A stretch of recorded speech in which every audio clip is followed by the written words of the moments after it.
Tour Junkies.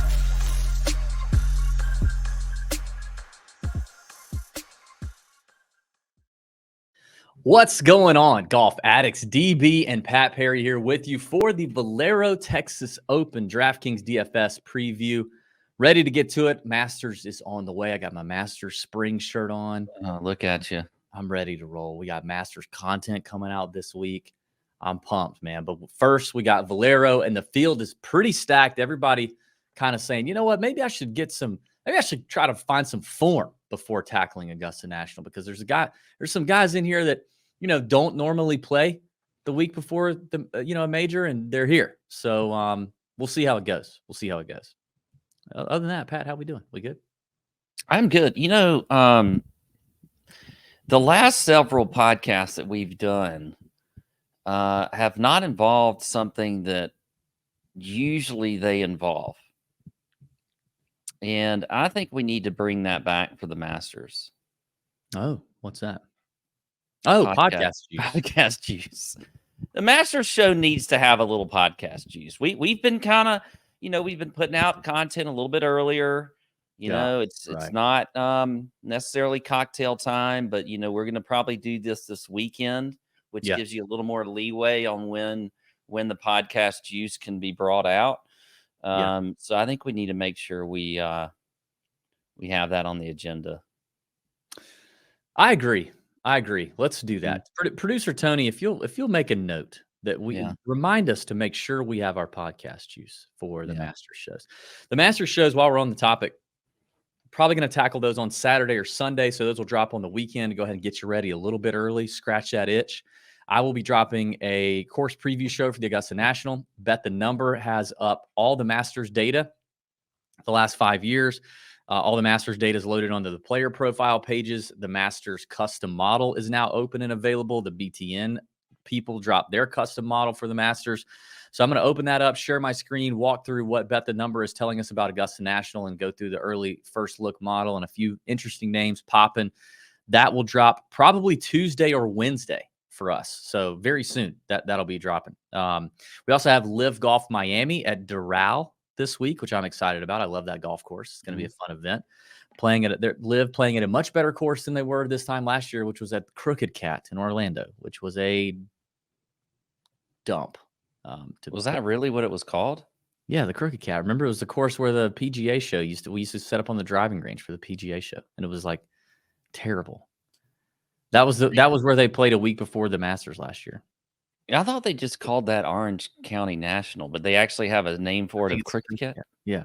Mm-hmm. Okay, cool. Maybe it's not the same thing. I don't know. I'm pretty sure it is. But either way, that's a cool name.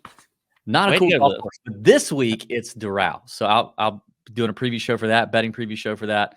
I'm excited about it. Don't forget our friends at Bet the Number. Thank you to them. First of all, big thank you to them. Continuing to put out great tools. You need to join Bet the Number if you haven't already. The live tournament tools continue to get better and better each week. Like I said, all the Masters data has dropped, US Open, PGA, all that stuff is there. You can check that out on betthenumbergolf.com. Code TJ gets you $5 off the monthly membership or $50 off the annual membership. And if you're a paying TJ Discord member, you can DM myself or Pat on Discord and say, hey, guys, I want to join Bet the Number, but I want a bigger discount. And we will give you the largest discount available to anyone, anywhere for Bet the Number with a one-time unique code. So DM us if you want to do that. But Bet the Number stuff is continuing to be a major part of our process. All stats, all data that we share on every single podcast, every single show is all provided by Bet the Number. So up-and-coming site, started in January. Great people behind the scenes running things at Bet the Number. Super smart minds behind the scenes. And people who do this professionally on the PGA Tour in terms of analyzing golf courses and player data. So a really good source of information and intel over there on Bet the Number. And every week they put out their own staff model, basically. So they're indicating to you things that they think are important every single week on Bet the Number. Check it out. Click the link in the description, code TJ, or DM us on Instagram. All right, Pat, let's get into it. Let's talk about it. We got another 5K range this week. But we're going to start at the top, as we always do. Rory's here. No form Rory, looking for a little form before his trip to Augusta. $12,300, almost a full 2 Gs more expensive than the next guy in Hideki. You got Ludwig, Kawa, Homa, Fitzy, Spieth, defending champion and 2-time champion here, Corey Connors, Tommy Fleetwood, and Ben On round out your 9K and above range. First of all, let's talk chalk. I think Corey Connors is going to be extremely chalky. Be prepared. Rory's obviously going to get play because he's Rory and he's the best, biggest name, best whatever. I guess he's the best player in the field, although I think it's debatable at this point. I think Ben On's going to get some love at 9K, even though he's coming off a miscut at the Players. I think people will like the value there on Ben On. And I'm not really sure other than that. Like, I want to say Hideki. I think Hideki's going to have some chalk. You think so? Yeah. I think the two right there together are the ones I'm most interested in up above in the 10K range are Hideki and Ludwig. I would love if Lud was not chalky. Yeah, I mean, either one of them. Maybe they'll both just kind of be around the same. Like maybe they'll be a few points less than Rory, but kind of up there still. I mean, it's clear that based on this, our pivots are now Fleetwood, Spieth, even with his record here, Fitz, Homa, and Morikawa. So the question is, maybe who do you like the most out of that group? Out of that group, Fitzy for me. Fitzy for me. Homa I don't know what it is about Homa lately. I haven't quite seen him seem to like just have it all together. I think so. Homa for me is kind of out. Morikawa's out. I have a very hard time fading Spieth when I think he's going to be low owned. But for me, it's Fitzy. I'm going to believe in that form at the Players with the fifth there. I think it's actually Homa for me. I think you got a good Homa radar. I mean, it's not like he's definitely not playing great. I mean, to what we're used to.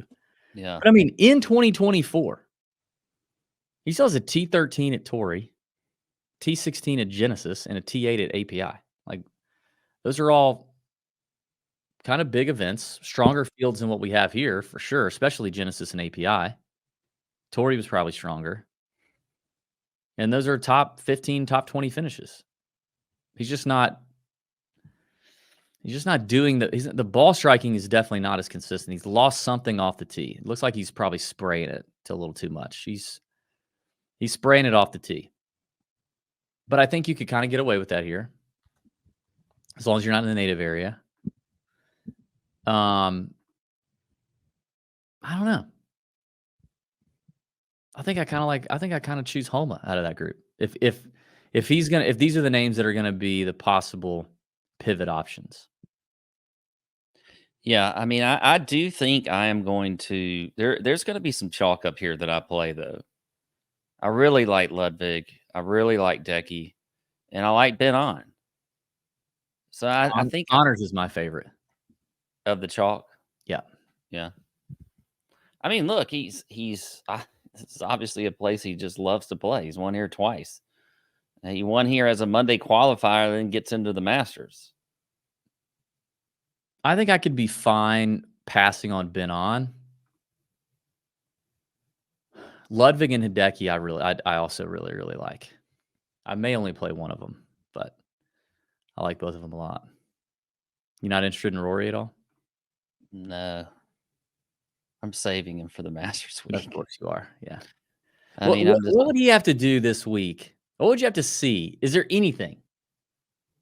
What would he have to do for you to be out on Rory at Augusta? Like if he injure himself. Okay. What if he shoots like what if he shoots like a 78 day one? The thing is, know too many things because of bet the number and sites, and that kind of information where I could look at that 78 and I could be like, oh, well,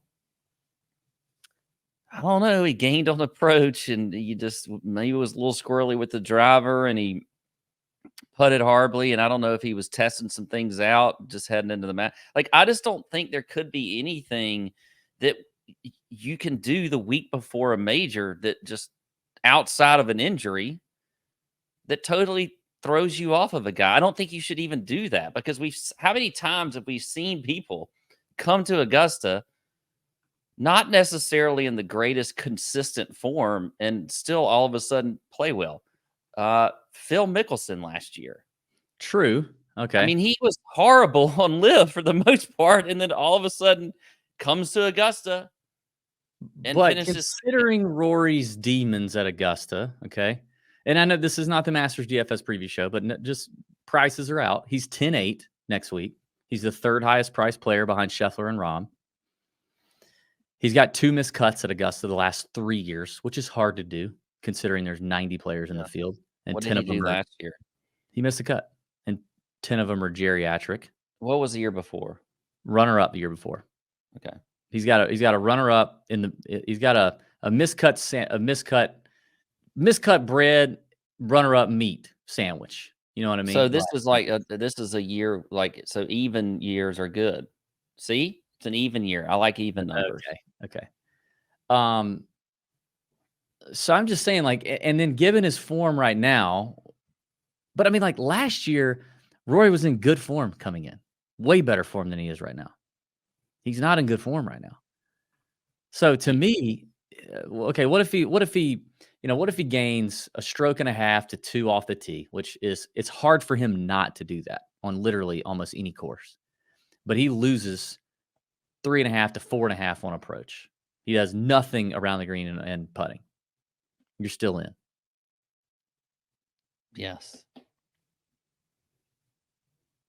What is that going to do? What is that like? What if you're talking it from just a deep perpetuates the piss poor form, and he's playing the week before a major because he's trying to do anything different to help get him across the line in Augusta. I get that, but I'm Rory, and I don't, and I change up the plan, and I go, okay, now I'm going to play the Valero. I'm going to go play this minor league PGA Tour event. I'm going to beat up on some people so that I can be in better form for the Masters, the one that really matters, because the way I've been doing it ain't working. And then I come to this, and guess what? I still got no form, and I get beat by, rape whistle Alex Noren. Then what does that do for my confidence going into Augusta? Okay, that's all fine. What I'm saying is, what does it do for, like, from a game standpoint of what you're doing with Rory, playing him at the Masters? It's only going to just decrease his ownership. I'm happy about that. Yeah, I mean, obviously it's a catch-22 though. You would love to have a low-owned Rory when he plays well, but he's still the third highest priced player in the field. And if he sucks, low-owned or not. Like I said, I don't know with Rory. I just don't happily avoid Rory at all costs. I don't, regardless of ownership. Well, you would already avoid Rory right now. Where's the ticker? This week. Where is the ticker, Tony? I mean, you would avoid him at all costs regardless. See, there we go. TV out on Rory forever. That's not true, though. That's actually not true. But I don't recall when that has happened. The standard for Rory is higher. It's higher. And he's well below the standard right now. Well below it. Anyway. All right. That's enough. Okay. That's a 9K and above range. Shout out to Rory. That segment was sponsored by Rory.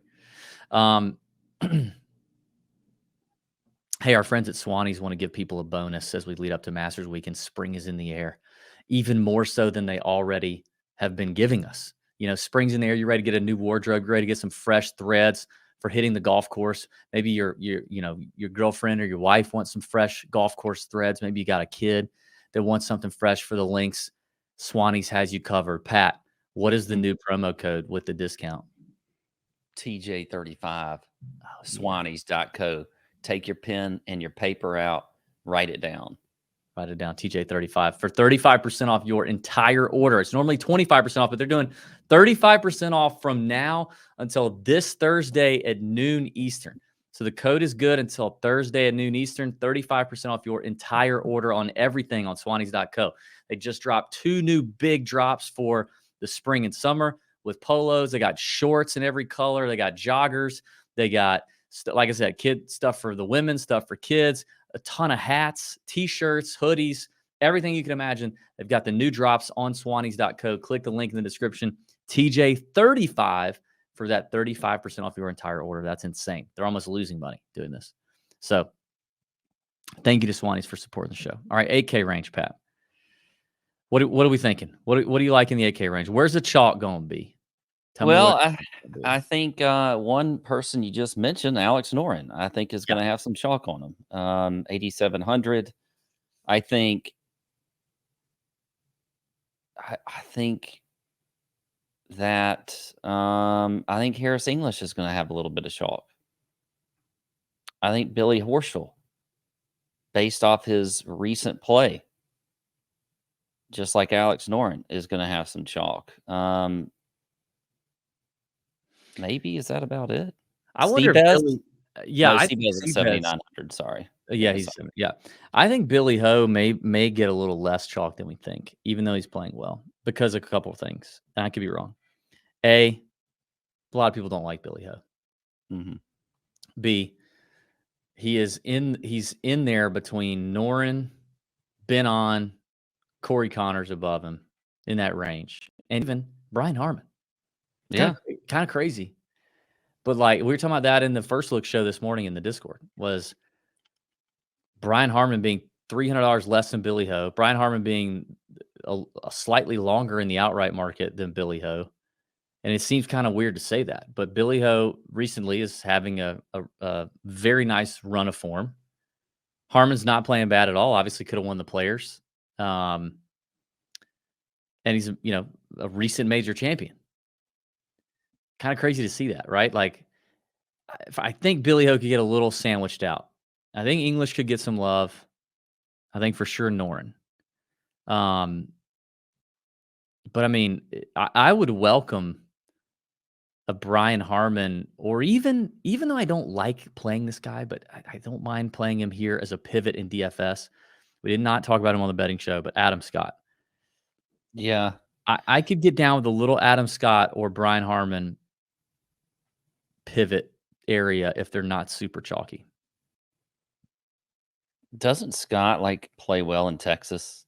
He's got 4 wins. He does have strokes gained Texas working for him. And the form's not terrible. I mean, he was terrible at the Players. He hit it awful at the Players. But would you play Ricky Fowler? No. I don't want anything to do with Fowler or Tom Kim. Tom Kim I'm sad about Tom Kim. Yeah. He's got to figure something out. What's going on with Tom Kim? I have no interest in those guys. And obviously this is a very with the way the Rangers are shaping up, this is there's not many people in here, but I think I will still certainly eat the chalk on the English and Noren, and then probably find one other in here that I'm just going to land on. Adam Scott could be one of them. We had an extensive conversation about Alex Noren on the betting show, so I don't want to. For those that listen to both, I don't want to get into it. I mean, but we both like Noren. Yeah, I could see the balanced build being a build that gets some attention this week, despite a nicer top end to this field.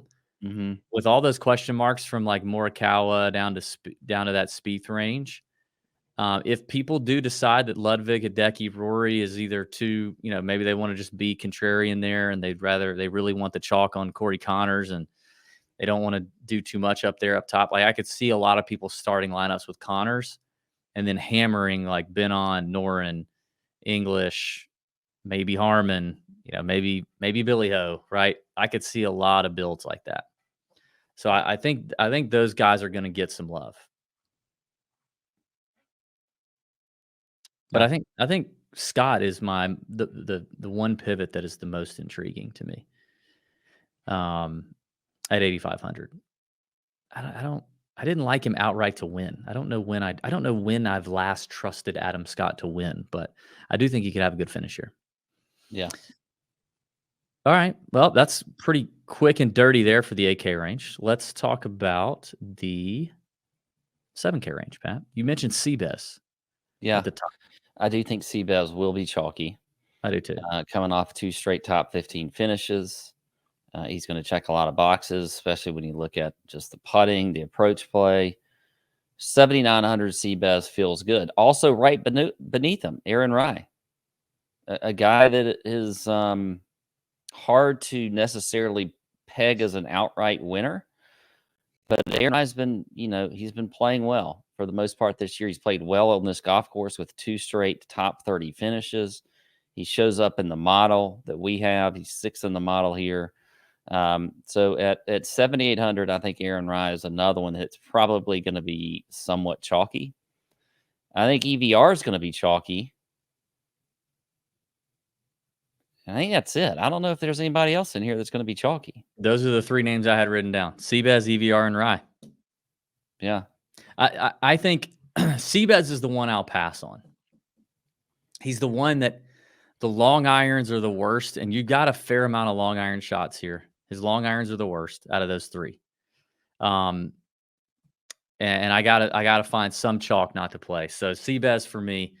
I do like the Aaron Rai play, but I also will not. I'm not gonna like. I do draw the line somewhere, and I don't know that I'll play a chalky Aaron Rai. So if he's like 15%, I'm out. I actually think Akshay right underneath him is a pretty good pivot. I don't mind the Akshay.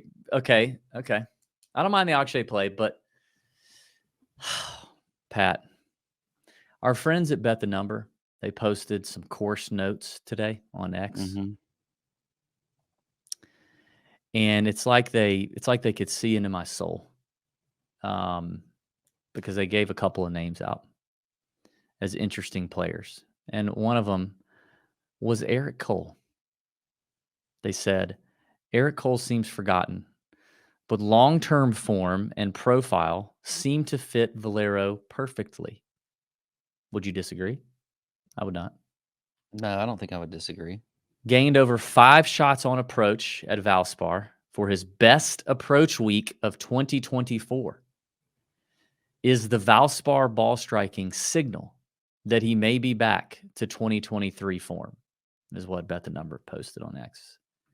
Boy, is that intriguing, because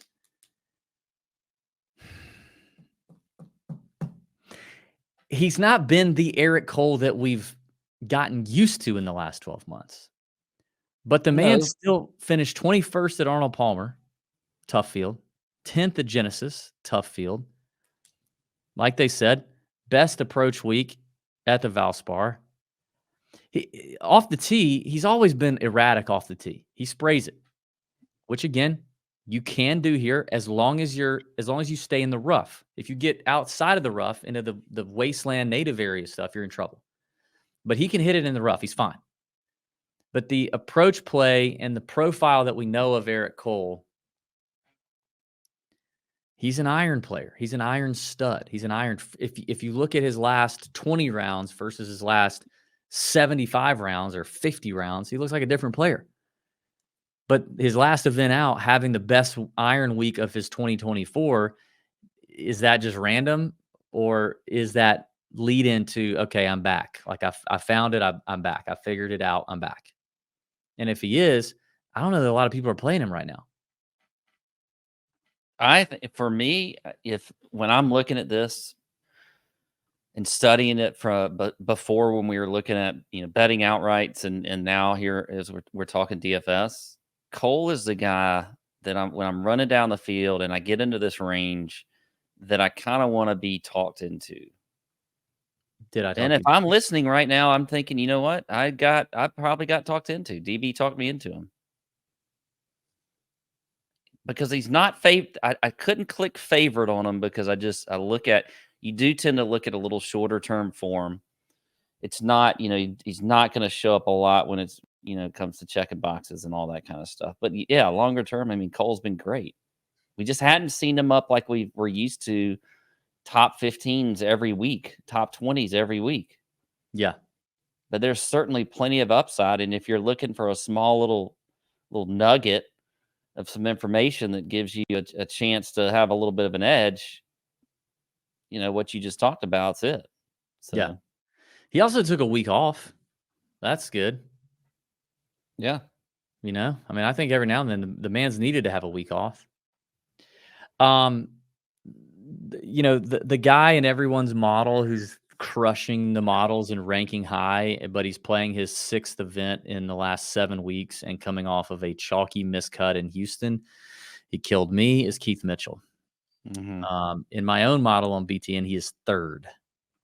Thoughts on Keith? He's not in the Masters. The only way he can get in is with a win, I believe. I feel like he's going to have a good week. Despite the amount of tournaments he's played in a row, I just think that I think that's one you certainly trust the stats on, and you're probably going to get a little bump down in ownership because of the miscut in Houston. I think you stay on him. Look, he was coming off of a pretty disappointing day that Sunday where he had a chance to win at the Valspar. So I just feel like Mitchell, you continue to play. I think he's definitely going to lose some ownership. He's not going to be as chalky as he was last week. So I am in on Mitchell in my mind. I think Cole and Mitchell are very high upside tournament pivots potentially. I don't know that a lot of people are going to go there, but we'll see. Yeah. Working down in the 7K range, I love Victor Perez. Continue to love Victor Perez, pounding the Victor Perez drum. He's at 7,100. The guy is a stud, hits it far, good iron play, good around the green, full send to Victor Perez. Not sure if or when, the books, DK people are going to catch up to Victor Perez, but I'm enjoying the leverage while I can. Hit him again in a placement bet last week on SoBet. So like him. I kind of sneaky like Lucas Glover here. Whew. Yeah, I mean he plays great here.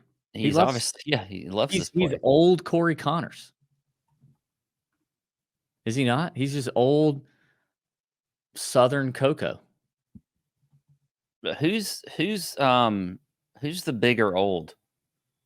What? Who's the bigger old Corey Connors? Is it Matt Kuchar or is it Lucas Glover? Well, maybe it's Kuchar because his record here is unbelievable. That's ridiculous. I still don't want anything to do with it. I don't either. So you're saying that Glover's the better old? He's my preferred old this week. Okay. Yes. Now next week we get to really get into some of the olds. Yes, and I'm saying this as an old. We did. We did. Yeah, I think Glover's an interesting pop there, just from not going to make a lot of mistakes. There's definitely bogeys to be had out here. He's gained a lot of strokes off the tee. Being average distance but super accurate here is going to go a long way, especially the golf course is kind of firm or fast is I think it tends to be. And I mean, out of the last 4 years here, is it 4? He's only lost strokes putting 1 year out of those. Like that's refreshing for Lucas. So I like him. What other pivots do you have here in this range? Anybody else? I think we can go back to Austin Eckroat. You may have mentioned him. I mentioned him on the betting show. I didn't mention him. I've continued to feel like Hubs just creates a very good, solid upside. Just, did miss a cut here last year, but T31 in his last couple of events, he just tends to make so many cuts and give you that cushion of maybe going to make a cut, potential for upside. But that price at 7,000, you've got a little bit, if you just, you're down here in this range and you're trying to find a cut maker who might give you, a good chance at winning something, a GPP. Hubs, I think, makes sense right there. If Perez and Hubbard are owned at the same rate, which one would you prefer? Probably Perez. Yes. I think Perez has the higher upside. I do. Yeah, I don't see Hubbard's upside. He doesn't have upside. He has a high floor, I guess. He makes cuts. Where is the upside? So his iron play sucks. He sprays it off the tee. Where's his upside? I mean, I think a 7,000 Hubs who's who's had T31s in his last 2 starts is pretty good. I think that provides upside to your lineup. I'll give you 7 names within $300 either direction of him that give you better upside than Hubs. That don't have the same consistency that he has? No, but I didn't know we were talking about consistency and upside, but I mean, you're talking That's what I'm upside. saying. That was what I said upside and consistency. He's the one that you can throw in your lineup that tends to, always make a cut. I mean, what's his cut? What's his cut this year? Let's along that range. I'd rather have Davis Thompson, who's $300 less. I'd rather have KH Lee, who's $200 less. We're talking the 7K range. I know, but I'm saying in his range, these are guys. I'd rather have Doug Gim. I'd rather have Perez. I'd rather have. That's probably it. Okay, well, I mean, I think you have googly eyes for Hubbard because he's our friend. I don't. I think he's. You love him. He would be on your team. Remember we said we were going to build a team of guys we can't stop. You can't stop Hubbard. I get it. I have guys like that too. But I'm help me help you. I'm trying to say Hubbs has made 9 of 9 cuts this year. I hear you. I hear you. He's got a 4th at Pebble Beach. That's upside. Is that his only top 10? He's got 2 31s in a row. But you're not wanting a top 10 from a guy. 31s. 231. 230 first finishes in a row. You're not wanting a top 10 from that guy necessarily. I mean, it'd be great. Well, no, yeah, that would be upside. Also, okay, forget top 10. That's the only other finish he has inside the top 20 of those 9 events. So he's very, very, very average. Okay, fine. I will take Hub. Then we'll just do it this way. I'll take Hubs and my 6 of 6 going into the weekend, and you can take your 4 of 6, and let's just see what happens. With Davis Thompson, who I did like on the betting show. You love Davis Thompson. But like with Davis Thompson, like you take your 2 missed cuts, and I'll take my 6 of 6, and we'll see who ends up in a better spot. How about that? But if you run our lineups 1,000 times, I will win GPPs and you will not. Because my 4 of 6 will be 6 of 6 at less often, but when it is, it'll pop. Victor Perez. I don't believe you. And like you're Davis Thompson. You're just trying to sound too smart, and I don't like it. Let's go down into the 7K range. We are in the 7K range.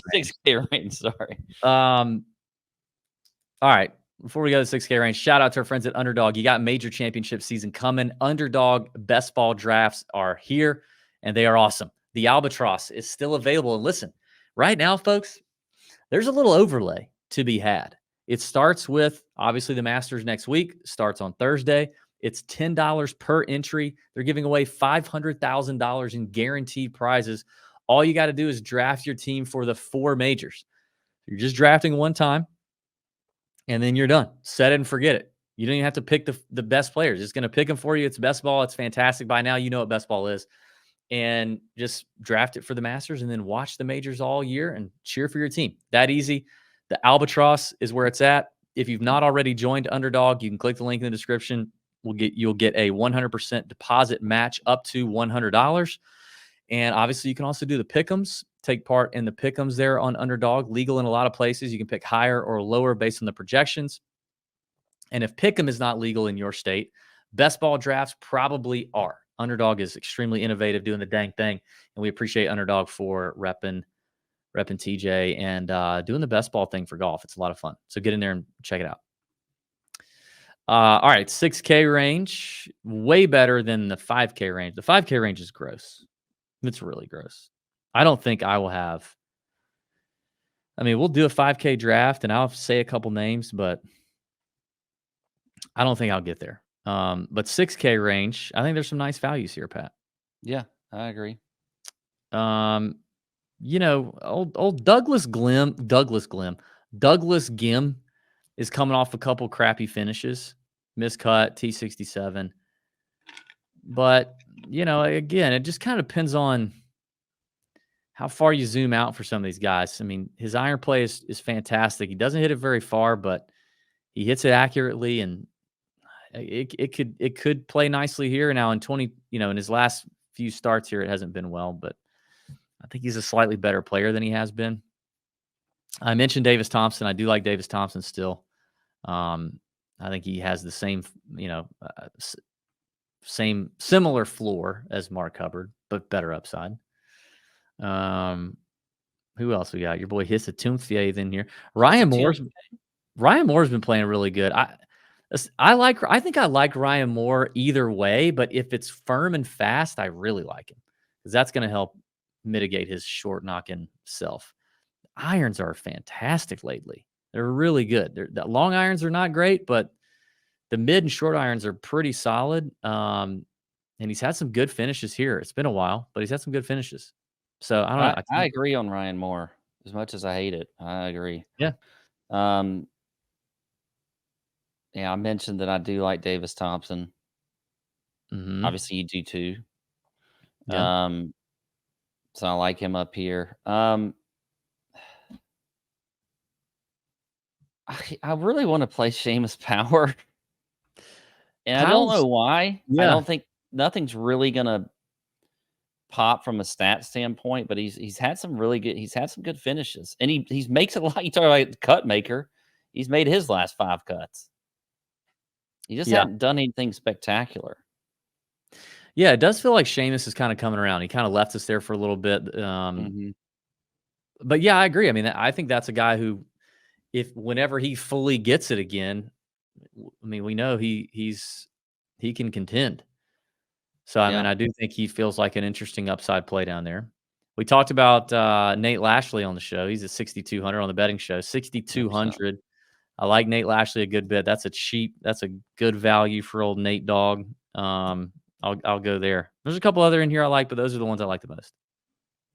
Yeah, I'm with you, Nate Lashley. I thought I could see me getting some Bud Cauley in there. But other than that, that's about it for me. Yeah, I kind of like Bud too. All right. 5K draft is disgusting. Last week, Pat, wasn't great. We had 4 missed cuts. David Skins, my guy, T7. Kevin Darty, your guy, T45. Those were our made cuts. Everybody else, trunk slamming. But the 5K is gross. So it is what it is. I'll let you start this week if you want. I will start at 5,700 off 3 cuts made in a row. Dylan Wu. Yep. That was one of mine. Okay. I'm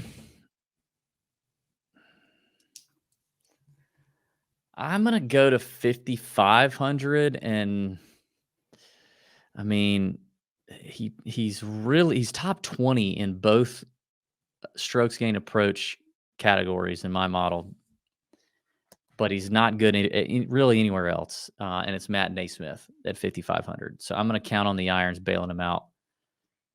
We'll go Matt Naismith. Okay. I'll go back up to your guy, David Skins, who actually, of all things, this week is the Savannah Club Car Golf Championships, the Corn Ferry event here in Savannah, and he won that last year. So maybe he's got good vibes for this week. So David Skins. All right, I'm going to go down to 5,500 again and give you PGA Tour winner Grayson Murray at 5,500. Coming off 2 good weeks with the irons. Irons look kind of, maybe they're coming around. T25 at API, T42 at the Players, gaining strokes off the tee. T16 here, his one start back in 2018, long time ago. But I think Grayson Murray's gives you some big time upside down there at 5,500. Okay. I tell you what I'm going to do, DB. I'm going to go with the guy that you will hate having him on the team, but Garrett Higo. At 5,900 has played okay this year, and he checks a lot of boxes. You look at the ball speed, you look at approach. I mean, around the green, Garrett Higo. A lot of that came at the Cognizant a few weeks ago, where he was 16th. Yeah, I'm gonna go with our guy. And I don't really know when to. I mean, so far, it's hard to see this guy's good finishes coming, but he does have good finishes on the PGA Tour, but they are hard to see coming. And they're sometimes on courses that you would not think suit him very well. And right now, it's hard to see a whole lot coming. But I'm going to go Justin Lauer, coming off the T28 at Houston. Finished T36 at the API, T3 in Mexico. He can just kind of come out of nowhere and do his thing. So he usually rattles a couple top 10s a year on the PGA Tour, and he's good for some top 20s and 40s along the way. I'll go Justin Lauer. That'll round it out. So we got Justin Lauer, Dylan Wu, Grayson Murray, Matt Neesmith, David Skins, and Garrick Higo in the 5K draft. All right, don't forget Masters content dropping. Swanee's hooking us up, TJ35, Underdog, Bet the Number, doing the thing. Thanks for the support. Thanks, everybody, for watching. Like and subscribe on YouTube if you have not already for all the latest Masters content. Live Golf preview coming this week, too. And may your screens be green. See ya.